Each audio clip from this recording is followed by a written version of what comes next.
Hello there, and welcome back to the AgostinhoZinga show with me, your host, AgostinhoZinga, and this is episode number 459. That's 459. 459. ¿Cómo estás, mi amigos? Hope you're doing well wherever you are. I'm doing good. I'm doing fine. Nice to have you here with me once again. It's been a while, innit? It's been a bloody while. It's been a while. I've been, obviously, as you guys are aware, if you're listening or watching this via the YouTube channel, I've been focusing on putting out a bit more content on that side of things. So the podcast has sort of fallen by the wayside. But hey, we're back up and ready to go. We're diving on deep with some topical, culturally relevant topics that I see across the interwebs throughout my week. You know the vibes, standard protocol. I come in to tell some stuff. You like, you share, you subscribe, all that good stuff. But I'm glad to have you back here again, once again. Of course, if it's your first time check out the show, you know what to do. Smash that like, hit subscribe, leave me a comment down below. And of course, 5-star reviews via five-star reviews via Apple Podcast specifically. Nothing else I think so far has got the same sort of functionality I'm not aware of. I don't use an Android. So make sure if you're listening to this via an Apple Podcast app, please leave me a 5-star review. I've seen some really great reviews on there already, a couple of recent ones. So if you can, please leave me a 5-star review or something within that range. Not a 1-star, please, because I'm going to start crying. But regardless, any review that you want to throw up there regarding the show and how much you enjoy it, if you could help and do that, that would really help in order to get the show boosted up on the algorithms and all that sort of nonsense. You know how it is, isn't it?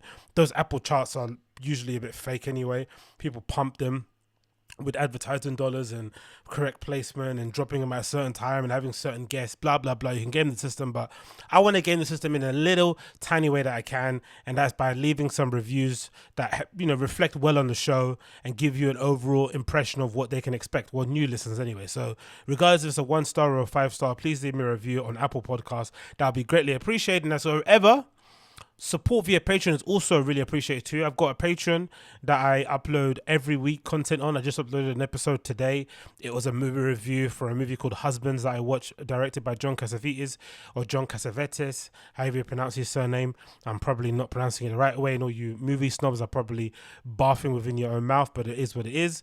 So I'm going to be doing a few more different bits of content on there. I'll do some art gallery reviews or some art opening reviews when I go to some private views. I'll record some audio in situ. I will also do some movie reviews, of course, maybe TV reviews, maybe book reviews, stuff that doesn't necessarily resonate as well on YouTube. I'll try and do a bit more on Patreon, and of course other bonus episodes as well, just to kind of keep that content fresh. So if you like that kind of stuff from me and you want to see that kind of content, then subscribe on Patreon at patreon.com/Agostinho. That's patreon.com/AGOSTINHO. AGOSTINHO. Mad, I can't spell my own name, but whatever, we keep it moving. Subscribing to Patreon for as little as $1 equivalent to £1. You can subscribe from there all the way up until 14 to get access to only the bonus episode content that you're not going to be able to find anywhere else, only on Patreon at patreon.com/Agostinho. That's AGOSTINHO. Get involved on it today. Don't delay. But yeah, we're back in the sector. We're doing the job, man. How am I doing? I'm doing pretty well. I got to be honest, I'm doing well. Not really been up to much over the weekend or over the week. Mostly just working, recording content, the usual stuff. Reading tons of books. That's been pretty enjoyable. Watching tons of movies. Apart from Husbands I also watched a movie called Nobody. That was super good. It's essentially like what is it? How do you describe it? It's sort of like a dad bod John Wick, right? It's sort of like a dad version of John Wick. So this guy, he's effectively, you don't really get any background info on him too much, but he seems like some sort of sleeper agent, maybe, right? And he sort of used to work for a sort of like shadowy government cell in the past, and his specific remit was to assassinate or beat up the enemy. And then I guess over time, he kind of fell out of love with doing that and wanted to be a normal family man. He goes and does that, works pretty much a dead-end job, clocking in, clocking out, doing the bare minimum. But he's starting to hit a wall. He's starting to, like, as we start the movie, it's sort of like, it feels like he's kind of reaching a point where he's questioning his life decisions, whether it's the right choice to come back home and be a house dad or be a family man, sorry, not a house dad because he's at work as well. At the beginning of the series, his wife is sort of like flirting with the ideas of not falling. She's kind of falling in and out of love with him because he's a bit of a loser. His kids don't respect him, the standards thing. And then he gets to a point where an incident happens that makes him snap, and then that basically relights whatever rage he had, laying dormant, and everyone is exposed to it. Like the guy that everyone counted out, the guy that everyone thought wasn't going to be anybody, basically nobody, then shows up and reminds everybody that you should never kind of judge a book by its cover. So that was a pretty fun one to watch. I have to be honest, I really enjoyed that one. And then what else did I watch? Oh, I watched Lord of the Rings, the first one. And again, maybe because I'm not really, that invested in the lore of it, haven't read the books, but I don't know. I didn't really enjoy it too tough. I got to be honest. Maybe I've kind of watched it way outside of the time that it was somewhat relevant. It had a real big moment. The idea that they were able to lock in those 3 movies in that trilogy, lock in the actors, and keep it somewhat the same level of standard and quality was something to be heralded. But in terms of a new viewer, I didn't really vibe with it too tough, I have to be honest. And I'm a big fan of sci-fi. I'm really into fantasy too. So I should be the target demographic for it, but it didn't really work for me that way. I kind of found it difficult to finish. It took me about 3 days to finish it. That could be due to my own lack of concentration skills where I get too distracted. I want to read an article. I want to go on Twitter. I want to read a book. I want to just move and stand around and shit. So maybe that's the reason. But regardless, I didn't really enjoy Lord of the Rings too much. But I watched it. Fairly decent. Probably going to end up watching the second and the third just to kind of get the trilogy out of the way and to say that I've done it. What else did I do? I did that. And that's been about it, really, innit? That's been about it. The DJing sessions that you see me upload on my YouTube channel, if you have been watching my YouTube channel, those are things I filmed long time ago. So that's been cool, but it's been funny to see those videos because I am huge, way more bigger than I am now. That's for certain. Since I've been going back to the gym, the weight's been falling off steadily, but unfortunately, the only way I'm going to actually shift a lot of the weight is to go back out and run, which I'm kind of hesitant to do. I've been doing loads of 200-meter repeats and all that sort of stuff and doing everything but going on long distance running, but long distance runs, I just have to do it. It's the only thing that's worked for me in the past, you know what I mean? Everything else has sort of been like a good base to kind of, start on with when it comes to weights, when it comes to doing CrossFit workouts, bodyweight workouts. But the real thing that actually shifts some of the LBs, kgs and stones off me is definitely running. So that's going to be something I'm going to have to do for the next couple of days because time is ticking and all the raves are going to be attending in July and stuff are coming up very, very soon. And I don't want to be caught in a position where all my goals I'm kind of looking forward to because I want to be in a place where by the time those parties come around in July, I'm in the fittest conditions that I can be possible. Number one, just so I can party. And number two, just so I can look good in clothes. That's always been my main driver. I've said it before, I've gone up and down in weight more times than anybody can count, to be honest, right? My lowest was 180 pounds, which might have been 13 stone or something, which is really light considering I'm about 6 foot and fairly broad-shouldered and broad build. Am I broad? I'll say I'm a broad build, innit? I don't know. Whatever. It's fairly light for me. I went from anywhere to that to my height at pandemic was my height, wait, the badness. Well, the worst place I was at whereas in terms of weight. Let me see. Because it was embarrassing, man. Can I have it here? Do I have units measure? I don't have units measure on here. Interesting. Units. Let's see if I can get on here. Units measure. No, let me just do this. What am I doing? Go on Google. So at my worst, at the peak of pandemic, because now I've lost about 10, 20 pounds. But at my worst, at the peak pandemic, I was 280 pounds. You would never guess it looking at me, right? But I was 280 pounds, which is what in stone? 20 stone. And what's that in kg? Kg. That is 127 in kg, right? Madness. And at my lightest I've ever been was about 180. So that's about 100 pounds off of that. That was what my lightest I was at. So let's put that into stone, which is 12 stone, 12.8 stone. That's mad, isn't it? I was that weight. And also kg, I'm going to be, so that was 81. So the goal is to get to 200 pounds. So that's losing 80. So far I've lost about 20. I'm about 260, 270 at the moment, which is fairly good. But in order to kind of speed up that process, I want to get down to about 200 by the time the parties start, and then continually just keep, getting lower and lower until I maybe reach about 190. Might be my sweet spot. 190, 200 pounds is probably my day-to-day weight that I should be maintaining, especially if I want to wear the clothes I want to wear. I want to look good and shit, and I want to, be able to run, do the trainings I want to do. That's what I have to do going forward. But yeah, man, like who would have guessed it? Lockdown was because that's what I'm saying. Like I was, I think I mentioned another pod. I think I mentioned a pod before. Like my activity and my need to be outside and just keep myself busy was mostly born out of the, my unwillingness to kind of be alone with my own thoughts, right?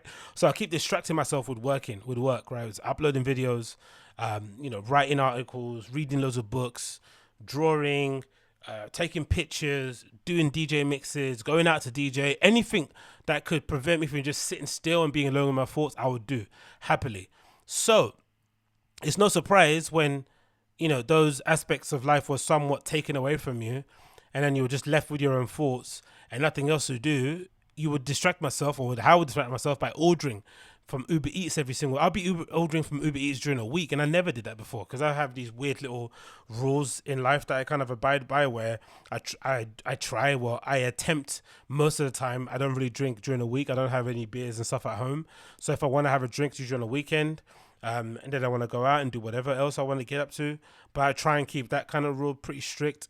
And then I also try and keep my rule in terms of ordering takeouts. Like unless I really need it, I'll just keep it for the weekends. And even then, I'll kind of let it go by. Like the other day, I ordered a McDonald's meal, and I ordered that new Clubhouse burger, and it was flipping gash. That guy, that blue van guy, is it blue? No, or white van man, blue van man, whatever his name is, on YouTube. He sold me a dream. He said that burger was tasty, and it was absolutely dog shit. Still, the unrequited winner of all burgers in McDonald's is a double cheeseburger. That or like a Big Mac. The classic ones are the best. Any of those seasonal burgers are terrible. Like that Clubhouse, I was really disappointed, to be honest. I'd much rather just take that money and just buy a burger from flipping Shake Shack or something. So lesson learned on that one. But yeah, I was ordering a lot of food, staying at home, obviously not working out, and the pound just piled on very easily. And I guess it happens to most people that way, but I guess for myself, I've noticed with my body type, my weight comes off very quickly if I'm doing loads of cardio, but I also put on weight very quickly if I'm not doing loads of cardio and I'm just eating. Like I can't necessarily, what people do that thing where they're able to go gym and just lift weights and lose loads of weights, especially if they stick to a strict diet. It doesn't happen for me. I was fasting for like 2 weeks, pretty strict on the 20 to 4 sort of like time frame where you'd fast for like 20 hours and eat in a 4-hour window, and the weight was hardly coming off. I just need to do cardio. It just is what it is.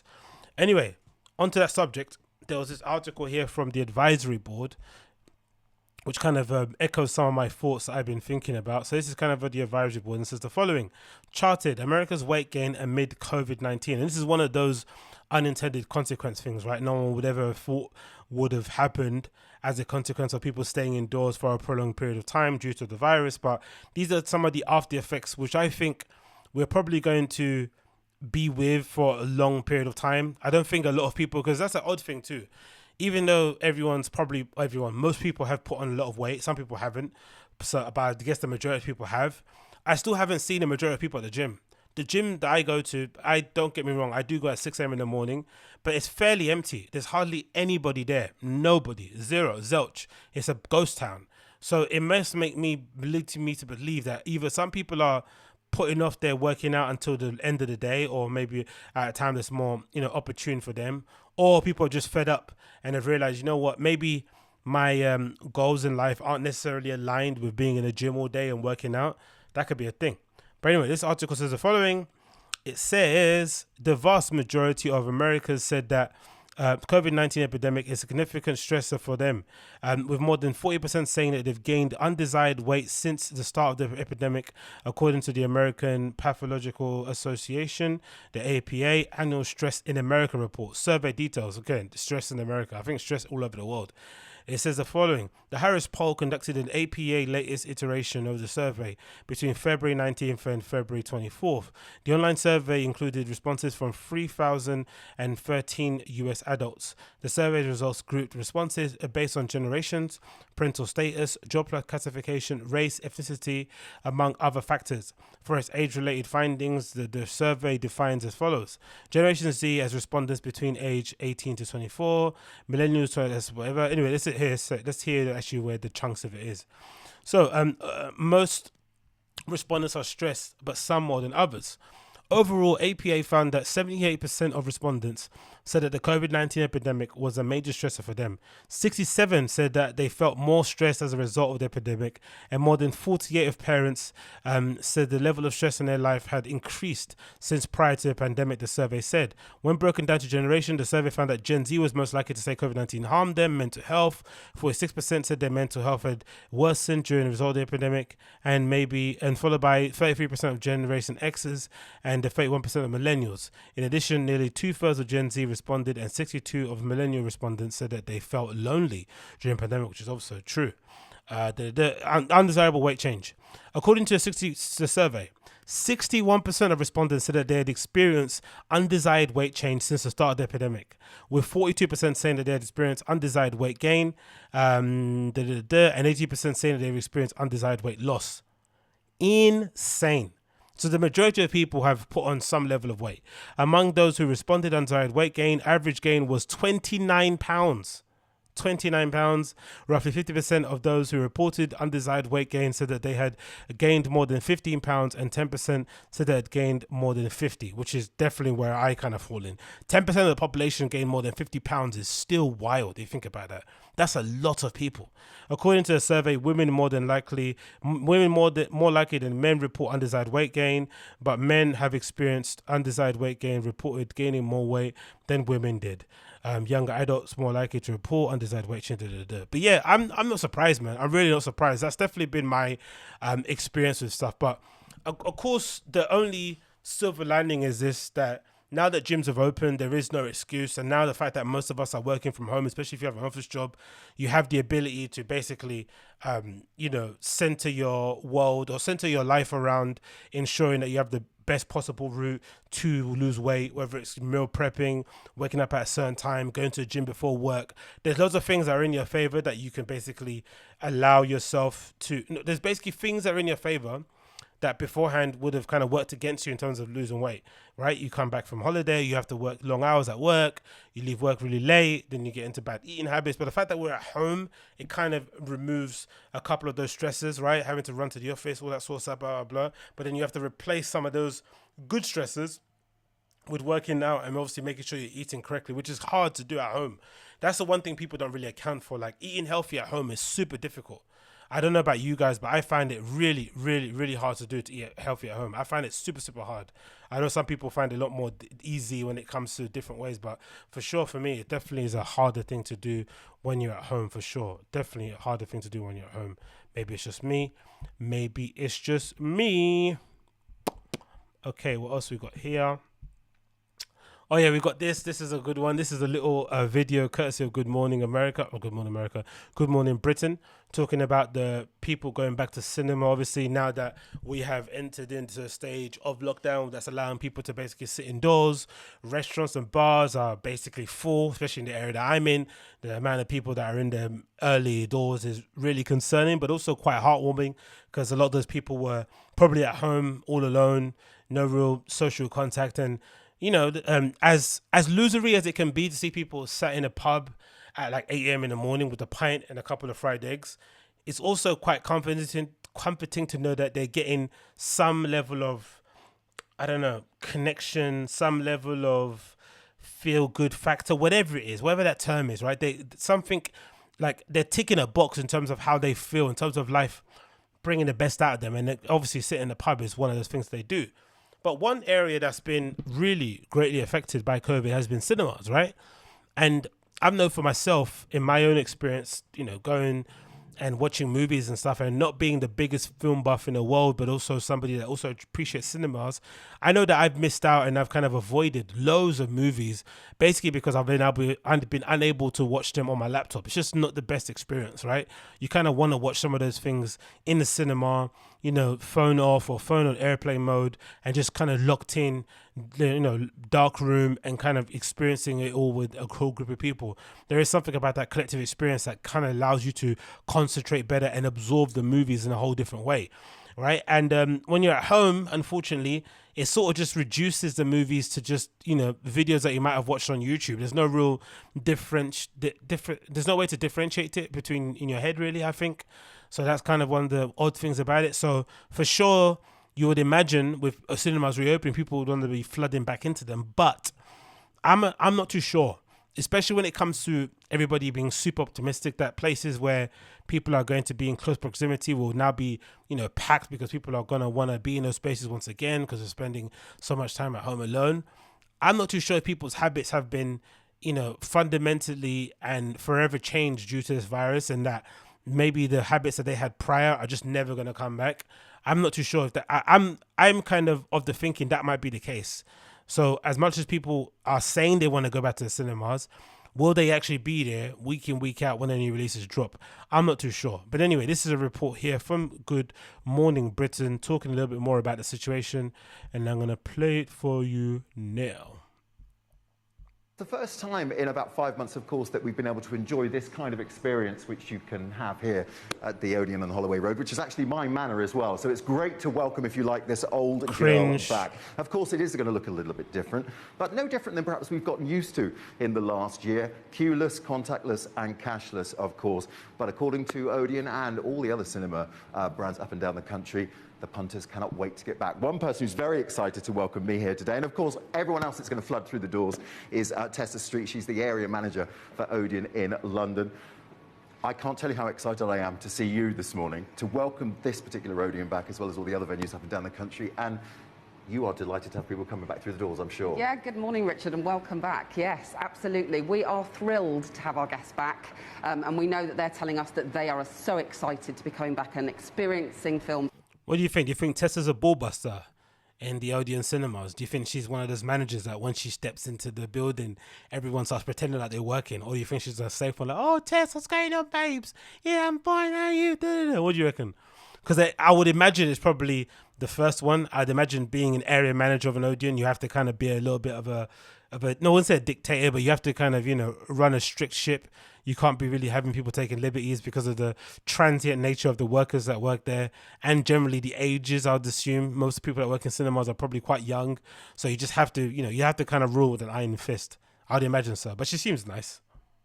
On the big screen, they're fed up of seeing them on their sofas. They really want to come back and experience that big screen, all the sound and everything that comes with it, including obviously all the fabulous food and drink. Speaking of which, you've made that a whole lot easier as well, because as I say, it is all about cashless and contactless now. Talk us through Tap for Seats, Eats and Treats. Yeah, absolutely. In the background, where we've been closed this time, we've been working on our app and our kiosk offers. So now you can buy everything contactless here. So you just go to buy food and drink. You choose whatever your favourites are. Are you a sweet or a salt or a mixed fan? Increasingly bitter as I get older, so salted. Let's go for a salt. Okay. Perfect. You just choose all of that. Check out nice and easily. Wow. This would be very awkward if your card was declined at this point. It? Now, it's a little too early for me for a Savoy, but we go over then and collect our popcorn and then we'll over here. head over to our lovely colleague David, who is then preparing your popcorn for you. David had to come in a little bit early, probably going to get a little double pay bump or get some holiday days. You got to love it. Money. And that's all ready for you then. Couldn't be. So that you can take that through and enjoy it in the comfort of your recliner seat. Now, how awesome is that? Right? How awesome is that? If there's one thing about going to cinema that's really annoying and a frustrating part of the whole experience, is having to queue up and order your food from the tills. or from the little, kiosk section that they have there. It's always the most frustrating part. I never really understood why you couldn't actually order your food via one of these, kiosks and these little screens that they have dotted around in places like, fast food restaurants. McDonald's has them. You see them at self-checkout places and supermarkets and whatnot. And obviously, it's not a good thing for the staff because it means it's going to reduce the amount of people they need on the floor. But it's definitely a far better experience for people actually going to cinema themselves. You get your ticket, you go pick up your thing. And I guess it makes it easy for the staff too. Because I'd imagine working behind the till at a cinema, there's nothing worse than looking to your right and then seeing a ton of geeks queuing up, waiting to watch the next Marvel movie, eagerly anticipating their orders of, sugar popcorn or whatever it may be. You want to just kind of deal with them one by one by getting the notes come through via the kiosk. Far better experience. So definitely a net benefit for the times that people have been staying out. Cinemas have been able to work with this in the background. But again, like I said, I'm not too sure if it's actually going to be a thing. I don't know if people are really going to be that apt to go back into cinemas. I think people's habits, like I said, have fundamentally changed so much so that I'm not too sure if the cinema is one of those places that people are going to be exactly running back to, but I would like to see it, don't get me wrong. I would also like to see the movie industry actually decide to make some interesting movies instead of the stuff that we get now at the moment. But, there's anyone can dream. Anyone can dream. Next on the list, we have this quite funny news. This is courtesy of Hypebeast. David Hockney's London Underground redesign upsets the internet. For some reason, the legend David Hockney got commissioned to do these what would you call it? Would you call it an installation? Would you call it a piece of an exhibition? Would you call it some artwork specifically for the Piccadilly Circus? But regardless, he got us to redesign the signages around Piccadilly Circus, and I don't know. Looking at it, it looks a bit shit. Again, I'm a big David Hockney fan. I've been to a few of his exhibitions here in the UK. I've got a few of his books too. A couple of landscaping ones specifically, so definitely someone that I kind of look up to in terms of artists that I'm kind of trying to emulate in the stuff that I do. But this is pretty pathetic, isn't it? Like in terms of just the overall look of it. Forget effort. The effort thing, I don't have a good argument against it because I just don't think it's an irrelevant question. You know how some people, especially normies, are like, artists nowadays, especially contemporary artists, they don't really, try too hard. It's all really crap. They put a chair in the middle of the room and that's a piece of artwork. But it's like, art's always been like that. It's always been somewhat conceptual. It's always been kind of left up to the eye. It's always been up to the viewer to basically interpret what they want from the artwork. But there's no real, kind of artistic merit or difference between someone being able to paint an amazing oil painting and also being able to create and also be able to create some weird installation. They all kind of have the similar level of value. But in terms of just a design, right? In terms of straight up design, this does look fairly horrendous, doesn't it? You have to admit, it does look very, very shit. There's no denying that whatsoever. But again, maybe this is part of the process. Once you're someone like a David Hockney and you've been grandfathered into the industry and you're somebody that people always sort of like, speak about in glowing terms, no one really has any real meaningful critique about the work he does because, again, he's a legend. These are one of the perks of being a legend. You get commissioned projects that you're basically allowed to just, turn up on and steal a living with, and no one really bats an eyelid. But this is pretty shit, isn't it? I wouldn't mind getting a picture next to some of these pieces just so I can say I've got it on my phone, but as an actual piece itself, this is fairly horrendous. I would have loved to have seen what the actual staff at the Underground had to say that work there when they saw this stuff being installed. Like, what were their thoughts and feelings? But this is insane. It says here, renowned English painter David Hockney takes over Piccadilly Circus station, but didn't quite receive the positive reception from the internet. The Mayor of London said he can't launch a massive tourism campaign entitled Let's Do London in hopes of reuniting residents and visitors with the great capital of England. To set off the initiative, David Hockney creates a new public installation by redesigning iconic TFL logo at the Piccadilly Circus. So I guess in an effort to get people out, they want to have a David Hockney redesigning Piccadilly Circus because I guess it's fairly central, and then people could travel there to get pictures, which would then help with the tourism stuff and virality of London. I don't know. It's a bit like a bullshit idea, but hey, we continue. Hockney's reinterpretation is an old school Microsoft Paint twist on the trademark logo in yellow and purple, with the S is of the circus hanging below the rest of the name. Contact to Twitter to share the latest design, and the internet had a field day with their opinions. You got here a reply from Specsavers, say see me. You got a reply from Ross McGuinness that says bollock with the S at the bottom as well. You got someone called Josh Scully that says it looks awful. I generally thought a child had done it, and to think of the struggling local artist that could have really done something great with that commission. But let's be real, innit? No one's going to hire a local artist to redesign the logo for Piccadilly Circus because no one's going to care. If you want to boost tourism and you want to get more people to travel on the underground and go to Piccadilly Station to do a bit of sightseeing, they're only going to go if there's an artist that they recognize. You know, and Hockney definitely falls into one of those sort of household names. No one's going to hire your friend who, you know, just graduated from Goldsmith to go and redesign that logo. It's just not going to happen, unfortunately. It is what it is. It continues. It says a guy called Jay Beecher said it looks like a contest entry from a toddler. Designer logo combining McDonald's and Burger King. Funny. And then you got someone that uploaded a picture of the... Was it that's from Microsoft? That's from Microsoft, isn't it? Microsoft PowerPoint, I'm pretty sure, where you could do those little graphic stuff that I did when you were in school. When I did yeah, that was actually A-level graphics. So you did this sort of like, you know, flyer design. It says graphic design is my passion. You've got another tweet here from a person called Luke Benson who says, London, David, you said that you had something for us today. Crashing noise. David, are you there? Panic scribbling sound. David, yes, just sending now. So they're accusing him of maybe just doing it last minute, which is hilarious. Another one says, it's a shame London isn't packed with creative artists who had a really rough year and could have used both the money and the exposure for this to provide, while also being a brilliant showcase for the city's diversity, pride and passion. Also, those are shit you've been had. Yeah, for sure. That's maybe the best argument that could be had with it, right? Instead of actually hiring underground unknown artists, which is never going to happen, they could have maybe gone to the tier just below David Hockney and then enlisted some of those artists to maybe redesign some key iconic London stations in order to get people to sightsee. That would have been fairly cool.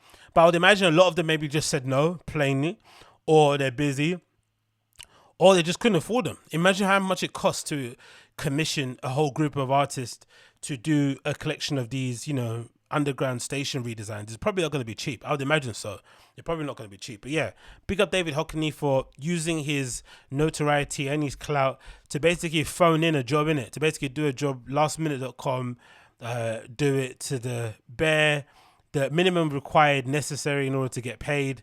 And yeah, he's living his best life, innit? He's living his best life. Next on the list, what else do we have here?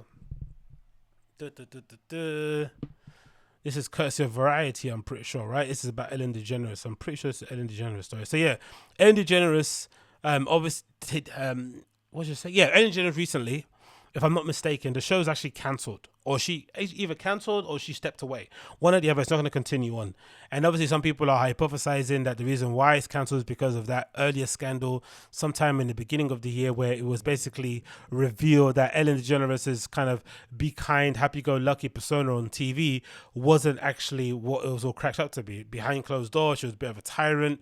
The people that she had worked with her were directly underneath her, who were basically reporting to her, were also fairly, shitty people to their employees.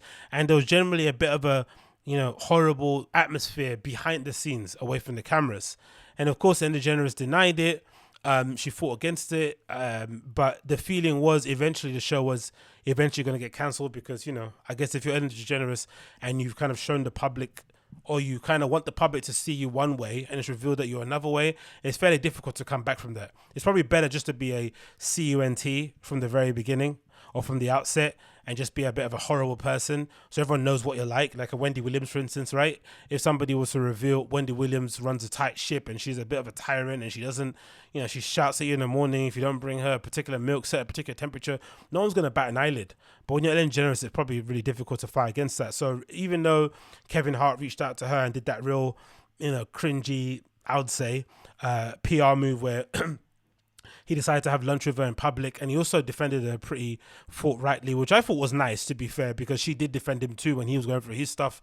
So I like that he was able to step out in front and say, "No, this is my friend," and leave her alone. It didn't work. In the end, I guess the public were turned off by her. Maybe as well, in partly due to how she responded to COVID and lockdowns. And do you remember when she said something like, I think I think it was her, which uploaded the video, and she's like, "Oh, we're all in this together." Remember those phrases everyone was using, "New normal," "We're all in this together," "Stay home, be safe." I remember she uploaded one of those kind of videos using one of those catchphrases, and everyone was like, "We're not all this together, because look at your background. It looks like you've got the Amazon forest as a garden. You got a roof where we can't see the flipping ceiling, right? That's how high up your roof goes. We're not all in this together at all. Your experience of a lockdown is far different from mine, living in a 1-bedroom apartment, with windows that are open." So for sure that might have added to it, but she has been very adamant that that's not the case. And in this new interview, courtesy of Variety, I think she sat down with somebody actually, but this is a little excerpt that Variety basically spoke about. DeGeneres says the negative press cycle was orchestrated and misogynistic. In the first interview after announcing shows, and of course she would say that, right? As if she was going to take responsibility for her own actions and maybe reflect on what she might have done to contribute to her show ending is everyone else's fault. So it says the following: after announcing the end of her long-running daytime talk show on Wednesday, sorry about that, Ellen DeGeneres appeared on Today Thursday morning show to tell Savannah Guthrie why she decided to move on and how toxic workplace allegations impacted her decision. She said, "If it was why I was quitting the toxic workplace stuff, I would have not come back this year," she said. "I really did think about not coming back because it was devastating. I'm a kind person. I'm a person who likes to make people happy. I just kept on saying to my wife, Portia de Rossi, if I was a fan of somebody, and even if I loved them, I would think that there must be some truth to it because it's not stopping, right? On the heels of that, I read in the press that there's a toxic work environment, which I had no idea, never saw anything that would even point to that." And that's partly the biggest problem of this whole thing. Unfortunately, as much as she might want to argue that she's a kind person, from what we saw so far, especially apart from Kevin Hart, there weren't many people I can think of who really stepped out in front and tried to defend her. There was a lot of other actors. I forgot there was one particular actor who kind of went out on his limb and basically said, "Nah, she's always been a bitch. She's always been horrible to work with, but people just kept quiet because she wants to keep it this facade on the show, blah, blah, blah." He buried her. I forgot who the guy was, but he was really forthright in his criticism. So when people like that are saying that, and people that work behind the scenes, there has to be some truth to it. It just has to be. From the little work that I've done being a TV extra and, doing some movie extra work, it's a small world. If people know you're a piece of shit, they're going to definitely tell some people. They're going to find out, and then the word's going to carry on, and people are going to avoid working with you. But I guess because she had the biggest show out and it was getting crazy numbers, people were willing to put up with her shit. But the moment the numbers dipped, everyone then had their voice. Everyone basically was less afraid to speak up and use their voice. So she can say that all she wants, but unfortunately that toxic work environment did obviously exist. And the fact that she didn't know is basically more evidence that she maybe didn't lead in the right way when it came to making sure that her staff members were treated adequately. Says the following: when Guthrie asked DeGeneres if she felt like she was being cancelled, the talk show host responded and she said, "I really didn't understand it. I still don't understand it. If it was too orchestrated, it was too coordinated. People get picked on, but for 4 months straight for me. And then for me to read in the press about a toxic work environment when all I've ever heard from guests every time they come on a show is what a happy atmosphere this is and what happy place this is." But again, that's a poor example. How are you going to use the word of a guest who only comes in to film one segment of a show once every, couple of years? Of course, they're not going to have a good handle on what the people that actually work on a show are kind of suffering with. They're not going to have a good handle on it whatsoever. That makes completely no sense. Sorry, I had to get some water because I'm hiccuping for some reason. But yeah, I didn't really get that point from her. That was a very strange point. So the following, I don't know how I could have known when there's 255 employees here and there was a lot of talk, there was a lot of different buildings, unless I'm literally here until the last person goes home at night. It was my name on the show, so it's clearly going to affect me, and I have to be one to stand up and say, this can't be tolerated. But I do wish somebody would have come to me and said, hey, something's going on, what you should know about. Nah, I don't buy it. to be a leader, that's part of your job. You kind of have to be attuned to what's going on. You should put people in positions, whether it's people at HR, whether it's your right-hand person. There should be somebody that works within the Ellen DeGeneres show that's got their finger on the pulse, that's kind of getting the talk of the town, that's kind of, gauging the atmosphere in the lunchroom, whatever's going on. You should know what the general consensus is and just check in with people. But you can imagine someone like Ellen DeGeneres, popping in when it's time to film, walking around like she's on a flipping cloud or something, and just generally not being really hands-on with the overall well-being of people that work for her, which you can't blame on anybody else but yourself. You can't then go and start saying, oh, it's orchestrated. And again, the orchestrated part of it, of course it's orchestrated. That's what cancel culture is. If anybody should know, that's Ellen DeGeneres, right? Being culture and interviewing people who do then go and get cancelled maybe later on, everyone should know that part of cancel culture is the orchestrated nature of it, right? It's fans or it's people that didn't like you to begin with, seeing an opportunity to bury you and then doing everything in their power to make sure that happens, whether it's kind of contacting your sponsors, whether it's kind of holding on to news until you film your show or your show releases.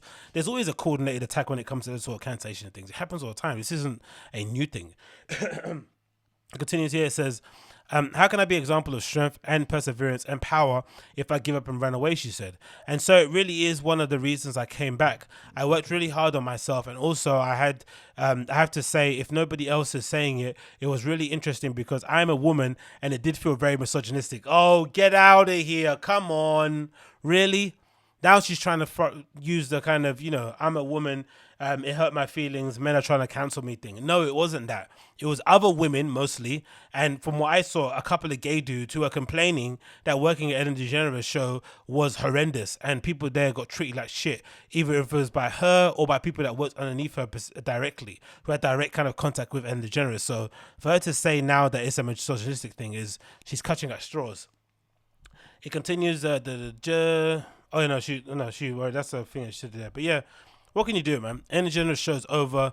Like Tim Dillon said, she should have walked away, on her own accord, regardless anyway. These people, she's got more money than God. She's famous than she will ever be in the future again. There's no real reason to continue doing a show just because you want to keep doing a show because you're addicted to the attention. Turn off the cameras, go home, start up a little YouTube thing if you want, to make that make sense, cool. But there's no real need to put yourself in a firing line all these times, especially if you can just take yourself out of it and enjoy your riches and your lovely wife and your big house. Why do that yourself? Pardon me. Sorry about that. That was disgusting. We continue here. What else do we have to talk about here? This is courtesy of Ex-Berliner. Courtesy of Ex-Berliner says the following. Hush, Berlin's empty dance floor is a photo series. Did I cover this before? It feels like something I might have spoken about before. But regardless of the thing, let's just quickly go through this one. It says numbers don't lie. In 2019, the Club Commission reported that 3 million tourists traveled to Berlin in previous... He's hearing that. If numbers don't lie, in 2019, the Club Commission reported that 3 million club tourists traveled to Berlin in the previous year.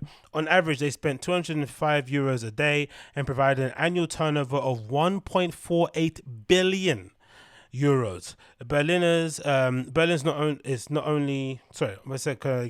Berlin not only likes to wear its techno culture as a badge of honor, it also likes to feel the prestige in its wallet. Interestingly, very few operators want to or can make big money with their club, which is interesting, right? A lot of people come through the doors, record numbers, record revenue generated, but actual making of money, very hard to do, which is quite admirable, which means a lot of those clubs, especially outside of the bigger ones, they're mostly doing it out of love, which is sick. I think people say that a lot about festivals. I think maybe I read a story about that when it comes to that festival I'm not sure if it's in Berlin, it might be in Leipzig or one of these places, right? Where essentially it's a festival called Hole. It's an LGBTQ friendly festival called Hole, or maybe a queer festival. I don't know what the term is exactly, but it's amazing, right? Backdrop, because it's basically set against what looks like some sort of factory, maybe a steel factory or something along those kind of lines, a massive rusted building in the background, a pond where everyone goes to dance at, and obviously different tents where you can go listen to music and stages and whatnot. And I remember them saying when the COVID kind of hit and they were trying to raise money, part of the text that they basically wrote was like saying, hey, throughout the entire time that we've done this festival, let's say 3 or 4 years, they've never ever made money once. They've just kind of did it to broke even, but also mostly to provide a safe space for people, within that queer community, which is so cool that they'd go to all those lengths, take on all that risk just to put on a party so people that are like themselves can feel comfortable at. I think that's super admirable. It really is. It continues here. And of course, I'd imagine a lot of it, the clout of it is also amazing, right? I'd love to own a bar and just break even and be able to book all my favorite artists, because it mean I'll be the flipping Don Dada within London, right? I'll be the kind of go-to guy, right? That's awesome to have. And who wouldn't want to have a festival that they're owning and operating, they're able to kind of put their friends on, organize it and all that good stuff. It's all great. So it continues here. Now in year 2 of the COVID-19 pandemic, which is mad to think how quickly time has gone, the city's dance temples have been on life support since March 2020. Berlin's cultural administration says that an average of 81,000 million, what's wrong with me? Why am I talking so weird today? 81,000 euros was paid out per club during the first, how would you pronounce that? Soforthilfe emergency aid distribution. According to Watergate Club, only 25,000 euros arrived, while Yam claims to have only received 31,000 euros. At the same time, partygoers are missing a therapeutic part of their lives. Others arguably are benefiting from the hedonistic pause. But for those who operate each club, those who cultivate the famous club scene of their creativity and know-how, more than just their jobs, the clubs are also a home for them. Hush.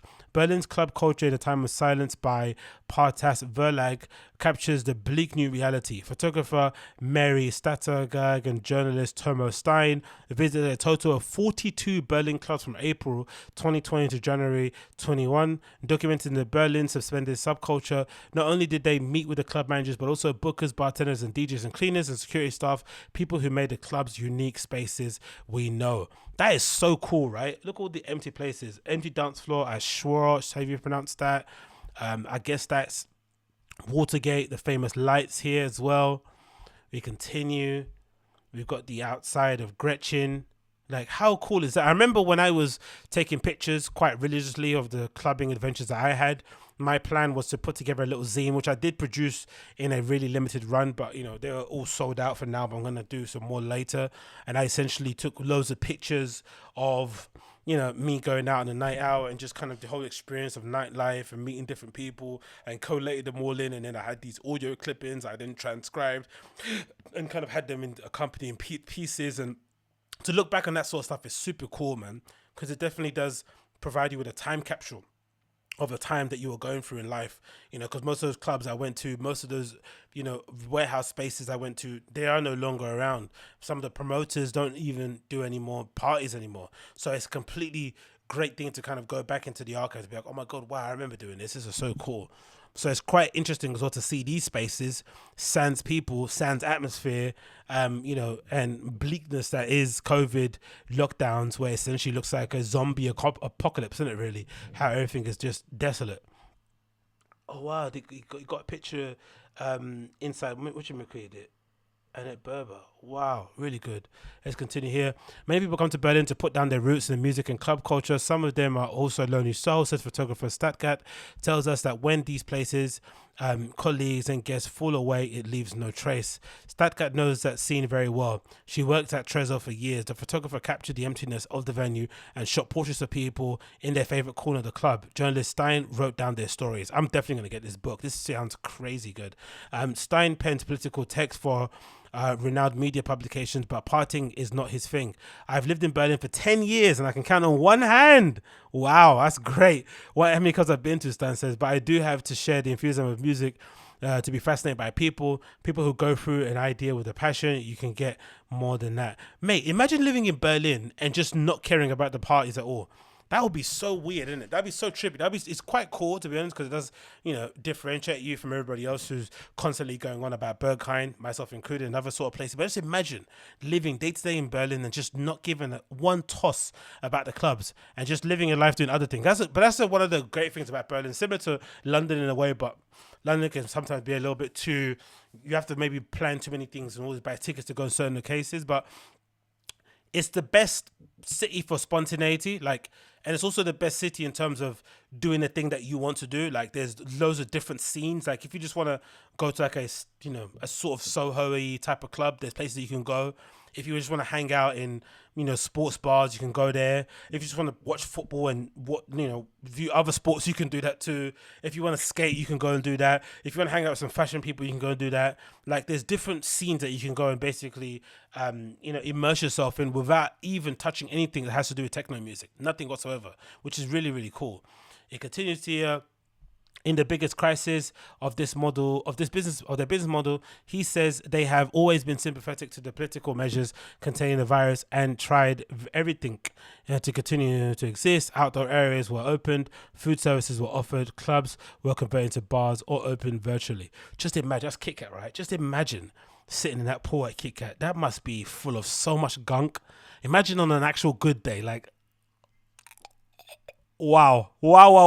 I really want to go, but god damn it. Don't go snorkeling after 12 a.m. Which is one of the people who got to space a book is Kirsten Gruger, the legendary owner and bouncer of Kit Kat. In the book, she told the story of how she came from the Swabian Alps to Berlin as a school failure and set up Kit Kat with Simon Tura. Or Tower, I forget how you pronounce his name. Today, with a monthly rent of 20,000, she has what's the thing called? She has accumulated a pile of shitty debts, according to Gruger. She appeared for the interview in Wellies, and she was returning from the Harz Mountains, where she's building a city on an old industrial site, including a techno cave. Oh wow, look at her, big up her. That's her club manager. And DJ Lily opened the Christas. No, that's a different one. Club manager and DJ Lily opened the Christas Kupfer Club with hope of start of 2020. Then came the pandemic. Okay, it's another club opening up. Jesus, I can't wait to visit that one. Many club operators are fighting for survival, but for some, the plug was already pulled before the pandemic began. The quote says, "We also visited 2 clubs whose demise is already sealed or foreseeable," says Stein. About Blank and Rumors book. About Blank closing forever is just, so terrible. The former will eventually fall victim to a motorway extension. Rumors Butch will have to make way for a water park. Oh, Jesus Christ, a new buildings by autumn at latest. They know the party is finite, and yet they put an incredible amount of energy and money into it, shimmying from lease to lease in the hope that they can still keep on going. So not only is the party finite, but the perseverance of the people behind the party. At least that's what Stackert fears. He says, "I'm worried that some people will run out of steam, that they will collapse and not return, have the strength to fight on and reinvent themselves. This fear is real, and there have already been cases of members of the scene taking their own lives." Tragic to hear that, but definitely something that we can definitely understand why that would happen, especially if your life completely revolves around the nightlife and that whole part of your life is completely taken away from you and there is no real avenue for that to come back. It could be tragic. It says the prognosis is rather bleak. Pamela Schubert, is it, or Schubes? Because I'm sure this B is double S in it, right? So that should be Pamela Schubes. Chairwoman of the Berlin Club Commission and head of Gretchen, does not believe that the pre-corona situation will be reached before the end of 2022, which is a lot of people have been saying. Hush Berlin Club Culture, a time of silence is more than a memorial to an entire scene. It is a documentation of the fates and anecdotes of people and institutions that are rather unique, and even in Berlin, which is equally saturated with a rich contemporary history. The 360-page book is published by Partas Verlag and costs €30. All proceeds go to participating Berlin clubs, which is great to see in it. So definitely check that out. Hush, Berlin's Club Culture in a Time of Silence. Definitely a great book. I think it's going to be a great little time capsule to kind of see how people were basically going through this difficult time, and also provide some hope for the future. Also provide some hope. What else do we have here? Let's move on. Oh yeah, this is another interview here from Ex-Berliner, same magazine, courtesy of Rumen Flügel, who has a new album out at the moment now, if I'm not mistaken, talking about all things Berlin, and he mentioned it will all come back in force, right, about the Berlin club scenes. I think it's somewhere down here at the bit end. Where does it say? Or let me just do the F force. There we go. Yeah. So here. So he says the following. the interviewer asks him, what do you hope Berlin's club scene looks like after the pandemic? He says, Berlin will be back in full force. Creativity is key. We're here to create. And because of that, I believe there's a future even for an exceptional nightlife. So I'm not too sure if that's the case, right? I'm still a bit on the fence as to people will still be doing the things that they did pre-pandemic, post-pandemic. I don't know why it is, but I feel like because we've been in lockdown, I think if this would have been a year or just over a year, I think that would have been fine. But the fact that we're approaching the 2-year mark in some places in terms of being able to go and do the thing that you enjoy best, pre-pandemic, I think it's fundamentally changed people's, biology, their DNA, their worldview. And I don't think it's ever going to go back. So I think if anything, the first couple of weeks or maybe the first month or so, there'll be a real, parties will be oversubscribed. There'll be too many people, not enough raves and all that malarkey. But I think quite quickly we're going to see after that, you're going to see when the dust settles, you're going to see who is actually about this life and who has decided this isn't for me. And I think we're going to be in for a very, very big surprise because especially here in London, loads of raves that are happening from, June 21st on the dot going forward have sold out, months in advance. But I think a lot of that is because of the, fear of missing out thing, also the hysteria to want to go outdoors. But once that settles down, I think we're going to see that the clubbing landscape isn't as healthy as we once hoped it would be. Now, I'm hoping that I get proven wrong and people are going to be out in their droves when the, streets are open and clubs are reopened and you can go and queue outside places and get groped up and felt up by security guards and all that malarkey. I'm hoping people return. But something tells me it's not going to be the same. The only argument I'd have to kind of co-sign what Ruben Flügel is talking about is that maybe in a place like Berlin, it's going to be one of those sort of like exception. It's going to be one of those exceptions against the rule. I think maybe New York might be a similar case. New York more so in the case that people maybe didn't take advantage of the clubbing space that they had, and people were still sort of like, because I think a lot of people are maybe going to be very more appreciative of the scenes that they have, because for most people, especially myself, I'm always kind of throwing glancing admirational looks at Berlin whenever I'm going out in London and comparing everything that I do in London to what happens in Berlin, which is not fair to do so because it's a completely different lifestyle in terms of nightlife, in terms of just life in general, that can't be replicated no matter if the club puts a sticker on your camera. It's not the same thing. So I think people will be a lot more appreciative of their spaces and the scene that they have going forward. So maybe in places like New York, that isn't necessarily, I'd say the best clubbing scene in the world, but they still have some really great places. I think they're going to be able to be like, hey, you know what? We've been out for ages. A lot of our scene, a lot of the people that I know are very much, in tune with stuff that's going on over there, and they've been greatly affected by the lack of being able to party and throw raves and DJ and all that malarkey.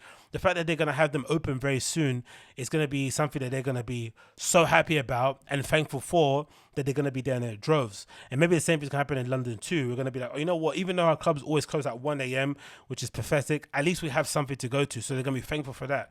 And places like Berlin as well, another good one, because, they're open until flipping, the next day, however long you want to stay. They're also going to be very grateful for the situation that they're in, and they're not going to want to take it for granted. So maybe that's a situation we're going to be in going forward. People going to be very thankful for the situation they're in, not taking anything for granted, and wanting to make the best of the times that they have available, doing the things that they want to do. That may be a thing going forward. Maybe. I'm not too sure. But again, like I said, I would heed caution on this idea that the clubbing scene is just going to come roaring back and everyone's just going to be outdoors, getting up to all sorts of nonsense. I don't know. Something tells me it's not going to be as easy peasy as some people think. Maybe I'm in the wrong, maybe I'm in the right. Who knows? Time will tell. Time will tell. What else we have going on here? Let's move on. I think that's it there. We got that. Oh yeah, this is a funny one. This is courtesy of Business Insider. I wonder what's going on with all this stuff. Like, so for some reason, all these crappy journalists that don't really know how to do their job correctly or are basically concentrating on the wrong things have for some reason directed all their attention across to the tech industry or the tech scene, and they're kind of calling out all of these CEOs and founders and saying how bad of a job they're doing here and all that malarkey. You think of the Taylor Lorenz type people, and then there's this other group of people who are specifically concentrating or turning their eye towards TikTok influencers and YouTube influencers in general. and basically, I guess trying to cancel them or bring attention to this fuck shit they're doing. It's just a very peculiar world that we're living at the moment. And one of these peculiarities is this story concerning James Charles and an ex-employee. This is courtesy of Business Insider. It says James Charles, ex-employee, speaks out about lawsuit claiming he didn't pay overtime and asks her to shave his butt. Oh, James Charles is an absolute psycho. Sorry about that. Hiccups going off again. So this is the following. YouTuber James Charles is facing another threat to his beauty empire. So again, it feels like they're purposely putting these stories together in order to bring down these massive influencers, which I don't really understand personally. I don't know. I've always been aware of kind of the understanding that YouTube probably has some of the most, probably per capita might have some of the worst kind of influencers and personalities who are also successful, right? It just, I don't know why it is. It's a breeding ground for shitty people to get a fan base and weaponize that fan base and exploit their fan base and take their fan base for granted. I don't know why it happens, but it's just like a standard thing on YouTube. Some of the most garbage people in terms of influencers are usually found on YouTube for some weird reason. Now, I think TikTokers are giving them a run for their money a little bit, but it was just like a thing that you kind of learn to accept. But for some reason, these journalists are like, nah, we're not going to accept this. We're going to call them out. Some more than others, but it's very strange times we're living in now where YouTube influencers are getting cancelled for being shitty bosses when they're all like, under the age of 25. It's really interesting. It continues. The 21-year-old multimillionaire is even younger than that, mamma mia, has been engulfed in the fallout from an underage sexting scandal, temporarily losing monetization on YouTube temporarily, which is pathetic really, severing ties with Morphe Cosmetic. Now Charles, film producer and creative director Riley Rocklin is speaking out about her lawsuit against him, which alleges wrongful termination, disability discrimination, failure to provide reasonable accommodation, and failure to pay minimum wage for overtime hours worked. Now, my first question of when I hear that sort of stuff is like, when the first infraction was made, why didn't you just leave then? People that stay in these kind of jobs, I guess it's more so a societal thing, because I know that was something that people always used to like be surprised about me when I used to go to certain places. Like, oh my God, I can't believe you just leaving and going somewhere else. Like, but if I don't like what I'm doing, and I know I'm not going to be like a good colleague, and I know I'm not going to do my best work, I might as well take myself and go somewhere else. Other places didn't necessarily end that way, but for the most part, if I didn't like what I was doing, I'd try and move and go somewhere else, because I'd much rather be somewhere where I'm actually enjoying what I do, as opposed to just clocking in, clocking out, doing some dreggy or doing some horrendous soul crushing stuff. Because if I want to do soul crushing work, I'll just go work in retail or the service industry. I wouldn't go work a normal office job. That's not really making any sense, right? So I don't really understand people who stay in jobs and they have, these constant battles and they keep hitting walls and the bosses are being really disrespectful and they just keep it for the sake of keeping it because they have to pay the bills. You can get another job somewhere else very easily, even if you keep a job and you just want to interview on the side. It is fairly easy to do so, but putting yourself in, punishing yourself like this is just no way to really live life, in my opinion. Anyway, it continues. Rockline is 26 and was 23 when she worked with Charles for about 6 months in 2018. She spoke with Insider about her lawsuit and why she felt she could now speak publicly about her experience working with Charles. While Rocklin said that she initially wanted to settle with Charles privately, she said he and his legal representation declined to settle during their conversation in 2019, which indicated to Rocklin that they would prefer to litigate the dispute in a private arbitration. In March 2020, Rocklin filed a complaint with Los Angeles County Supreme Court. So she went through the behind the scene, get a bit of money and go in a merry way. I'm not too sure what you can get money for here. Let me read the charges again here. She's suing him for wrongful termination, disability discrimination, failure to provide reasonable accommodation, and failure to pay minimum wages for overtime worked. I don't know, a bit shaky, but let's continue. Charles declined to comment on Rocklin's allegations to Business Insider, but he filed a response to the complaint by all deniers that denies all the claims. In a video posted on Twitter on May the 10th, Charles accused Rockline of taking her story to the media in an attempt to publicly pressure him into a higher settlement offer. He questioned why Rocklin spoke out now after a legal dispute has been ongoing for 2 years. The interesting thing about it is that even though he's got so much bad PR around him, especially with the underage sexting thing, which he should have been in jail for, to be completely honest, I don't know how he avoided doing that, but I guess when it's involving dudes, no one cares. That's the kind of unfortunate nature of this industry or the world we live in at the moment. If it's to do with underage girls, even just slightly, but a couple of months, like Crystalia story, you get completely cancelled. But if it's to do with just guys, no one really gives a crap. But how he's still around is one thing. So all that bad press around, you would imagine he'd want to just get this story out of the news cycle and just settle so he can just focus on clearing his name on the sexting scandal. But no, whoever's advising this guy is doing a terrible job, man. It continues. Is that Issei Miyake hoodie? I don't think so, but it continues. In response to Charles' May 10th video, Brooklyn attorney told Insider his view that the reason that the case has taken so long was that Charles' legal team attempted to compel arbitration. Why can't I say that word? Arbitration, and its subsequent appeal for arbitration was denied by the court. Rocklin said that she hoped to set a public precedent for how influencers treat employees. Her lawsuit seeks to compensate for wages that she says were withheld from her, along with damages, penalties, and attorney fees, and interest from 3 years since Rocklin was fired. Oh my God, man. How much more? What more do you want, Rocklin? Do you want a chocolate sundae as well? Do you want to watch ice cream sundae, whatever it is? Hey? Do you want a couple of pairs of new Yeezys too? A Lamborghini? It continues. Rocklin said that she worked 80 hours a week. Holy moly. And wasn't paid overtime, a minimum wage. But in a perfect world, Rocklin said she'd not work. She still worked for Charles.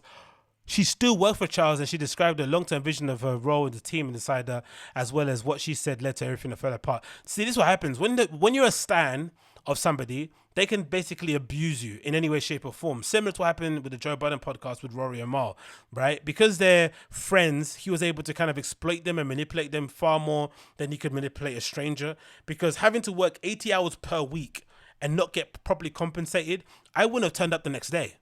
Like, I would have turned up the next day, or I would have let it be known after my first day that I wasn't, or especially when I noticed I didn't get the payment, I would have let it be known that, hey, if you want me to continue working here again, I need to get paid what I'm owed. Jesus Christ. It continues. The first time Rocklin encountered Charles, she said, was when a friend showed her his job posting on Snapchat in February 2018. At the time, she said she had no idea who Charles was, but she was his but saw his young career as a promising challenge. She emailed her pitch to him and was selected for the position in March. What I was told was, James, we have to study your target. What I told him was, James, we have to study your target audience and basically make content that appeals to those people. And we can then dish out 2 or 3 videos a week. And I'm the person to help you do that, she said. Her position was described in an employment contract, with the Insider viewed in part as several jobs rolled into one, with the title of creative director and director of operations. Why the hell James Charles needs someone to tell him something as basic as this? We have to study your target audience and basically make content that appeals to these people. Like, some people are stealing a living. That's what I meant about marketing. I remember this girl on Twitter who I retweeted and then read my own kind of snarky comment about stuff that I was going through. She ended up blocking me, which is hilarious. But some girl made some comment about how hard marketing is and community management and content marketing. I was like, mate, marketing is, especially now we're in COVID and those marketing jobs are very hard to come by, especially in the beginning when I was trying to find one. Luckily, I did get one, but at the beginning it was super hard to get even interviews for that sort of stuff, because what happened with COVID is that you quite quickly realize what jobs actually matter, right? And the stuff that I was doing, social media manager, community managing, marketing, all this sort of stuff, it was just bullshit, especially the stuff that doesn't necessarily add to the bottom dollar or the bottom line of a company. That sort of like ephemeral kind of like, organic reach sort of content is garbage. No one wants to do that. No one cares about it. And COVID was definitely a big reminder of that fact. So the fact that James Charles hired somebody and was willing to pay them money for them to say, we have to study your target audience and basically make content that appeals to them, is an absolute travesty. It continues. She was a creative director and director of operations. Rocklin said that she was tasked with producing and editing James Charles' YouTube videos. Piss easy to do. Strategizing social media posts, easy to do. Video concept, easy to do. Taking photos and videos of him, easy to do. And running his merchandise brand and Sisters Apparel, and serving as Charles' right-hand man. Now, she was doing all of that and getting paid how much per hour or how much of a salary? She's getting paid lower than minimum wage, working 80 hours a week. Because obviously you would do that, working 80 hours a week, right? Because it's something you're passionate about. You're in rooms that you probably don't deserve to be in. You have no business being in, actually. You're next to people that you've always looked up to. You're traveling the country, going to exclusive events, VIP, blah, blah, blah, blah, blah. So sometimes you feel, that's why sometimes I feel like in work environments, you have to really value, you have to kind of place a lot of value on yourself and try not to allow the value to come through job, because they can exploit you in that way because you're passionate about what you do. They're going to try and kind of supplement or subtract what you should get paid for the quote unquote experiences that you're having going to these kind of places, which is horrendous. It continues. During the 6 months Rockline worked for Charles, he maintained an output of 8 videos a month with more consistent and frequent posts than any other post point in his YouTube career, which obviously makes sense because she hired somebody to do it, but still, it's not something to shout home about, really. It's like, this is like the bare minimum to do. Rockline had a year of experience in the influencer industry. At that point, she previously worked as a creative director and producer for Erica Costell, who's this person? A former member of Jake Paul's Team 10 on YouTube. Rockline settled with Costell. So she had another issue with Erica Costell and then decided to jump right back into so you're telling me somebody that knew who Erica Costell was didn't know who James Charles was in 2018? Lie. Erica Costell, Rockline settled with Costell in 2021 after suing her over allegations of failure to pay wages, but she said she couldn't discuss the lawsuit as part of the agreement. Mate, you have to blame yourself a little bit at this, can't it? Come on. You keep messing around with influencers, they keep fucking you over and you keep going back again. Like, what are these people doing? In his May 10 video, Charles insinuated that Rockline had a pattern of chasing settlement money from YouTubers, but Rockline told Insider people that people would be shocked, disappointed, and disgusted by how frequently employees of influencers work overtime without compensation. That's your fault, though. Why are you working for these guys if they don't pay you correctly? Like, if they're pieces of shit and they can't manage you properly because they're all like kids and they don't know how to, be managers and bosses, why are you working for them? During that period when Rockline worked for Charles, he grew from just under 2.8 million subscribers to over 8.5 million in 6 months? Fucking hell. He also produced some of his most known content, including a video series of his YouTube famous friends, Emma Chamberlain, Grayson Dolan, and Ethan Dolan, who have basically all probably unfollowed him on Instagram, which is always that's always the influencer sign that things are really going bad for you, when all your famous friends unfollow you. It continues. Think of everything James posted in 6 months. Rockline said, I was involved in it to the point where if it didn't show up that day, James wouldn't get work done. I don't know, man. I think this girl's full of BTS. I think this girl's full of CRAP. And I think if you keep working with influencers and they keep fucking you over, maybe you should stop working with influencers, isn't it? Maybe you should stop working with influencers. That might be my suggestion to this young girl, because that's an insane story. These people are absolutely insane. I swear to God, they're insane. But hey, what can you do? Anyway, that's the Agostinho show. That's the AgostinhoZinga show. Sorry, I rushed that one. That's the AgostinhoZinga show, episode number 459, 459. Thank you so much for tuning in. If it's your first time, check out the show via YouTube. You know what to do. Smash like, hit subscribe, leave me a comment down below. If you're listening via the podcast app, please leave me a 5-star review and share the show with your friends. And of course, support via Patreon is always more than welcome at patreon.com/Agostinho, patreon.com/Agostinho. Please get on there today. Subscribe onto Patreon. Be a fan of me over there. Subscribe on there, and I'll see you guys again very, very soon. Take care. Be safe. Peace.